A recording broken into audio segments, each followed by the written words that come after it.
తిరుపతి జిల్లాలోని వరద ముంపు గ్రామాల్లో అధికారులు సహాయక చర్యలను చేపట్టారు. అంటువ్యాధులు ప్రబలకుండా ముందస్తు చర్యలను తీసుకున్నారు. రాయల చెరువు కట్టెతెగడంతో ఒల్లూరు, పాతపాలెం, కలత్తూరు, రాజుల గండ్రిక, ఇక మహదేవపురం, కాట్రపల్లి గ్రామాలు నదులను తలపించాయి. దీంతో నిన్నటి నుంచి 6 గ్రామాల ప్రజలు నీటిలోనే ఉన్నారు.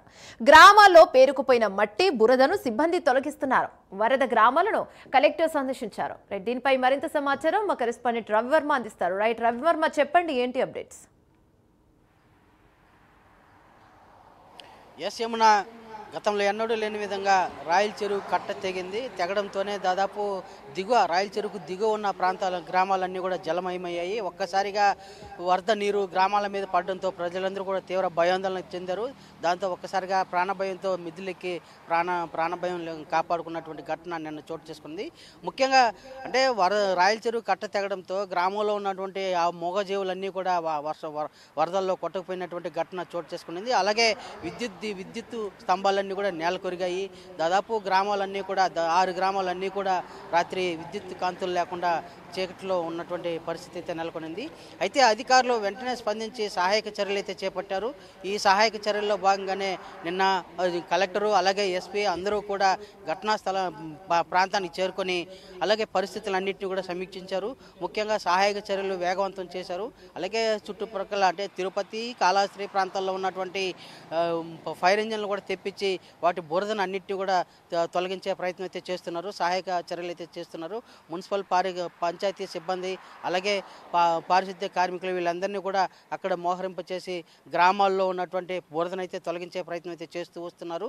అదే కాకుండా అంటువ్యాధులు ప్రబలకుండా ఎక్కడికక్కడ క్రిమి సంహారక మందులంతా చల్లుతూ అంటే గమ్మేషన్ బ్లీచింగ్ పౌడర్ లాంటివి చల్లుతూ అంటువ్యాధులు ప్రబలకుండా చర్యలు అయితే చేపడుతున్నారు. అయితే ఇదే సమయంలోనే గ్రామం మీద వరద నీరు ప్రవహించడంతో ఆ గ్రామ పరిసర ప్రాంతాల్లో పొలాలన్నింటిలో కూడా ఇసుక మెట్టలు అయితే మొత్తం ఆ ప్రాంతం అంతా కూడా ఇసుక మెట్టలు అయితే కమ్ముకున్నాయి.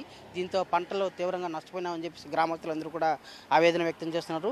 జిల్లా కలెక్టర్ వెంటనే వాటి మీద స్పందించి దాదాపు 5 మంది అధికారులతో కమిటీ ఏర్పాటు చేసి ఏ రైతుకి ఎంతెంత పంట నష్టం వాటిల్లింది అనేది అధ్యయనం చేస్తూ ఒక నివేదికను ఇవ్వాలని చెప్పేసి కూడా జిల్లా కలెక్టర్ ఆదేశించారు. ఆ మేరకు ఆ ప్రక్రియ కూడా కొనసాగిస్తూ వస్తుంది. అయితే ఒక్కసారిగా రాయల చెరువు కట్ట తెగి వరద ముప్పు రావడంతో కాళహస్తి నుంచి తిరుత్తని మీదుగా వయా పిచ్చాటూరు తిరుత్తని మీదుగా వెళ్ళే రాష్ట్ర రహదారి కూడా కొట్టుకుపోయిన సందర్భం అయితే నెలకొనింది.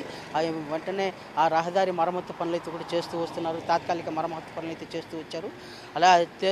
అలాగే అదే కాకుండా గ్రామ ప్రజలకు త్రాగునీటి సౌకర్యం కల్పిస్తూ అలాగే ఎప్పటికప్పుడు సహాయక చర్యలు చేపడుతూ ప్రభుత్వ అధికారులందరూ కూడా భరోసా నిలబడుతూ అలాగే సహాయక చర్యలు చేపట్టడమే కాకుండా వాళ్ళకి సురక్షిత ప్రాంతాలకు తరలించి అన్ని రకాల ఆహార సదుపాయాలను కూడా కల్పిస్తూ వస్తున్నారు. ముఖ్యంగా నగరంలో ఉన్నటువంటి పరిస్థితులకు అనుగుణంగానే అంటే గ్రామాల్లో ఉన్నటువంటి పరిస్థితులకు అనుగుణంగానే ఎప్పటికప్పుడు ప్రభుత్వం జిల్లా కలెక్టర్ సమీక్షిస్తూ వస్తున్నారు. యమున.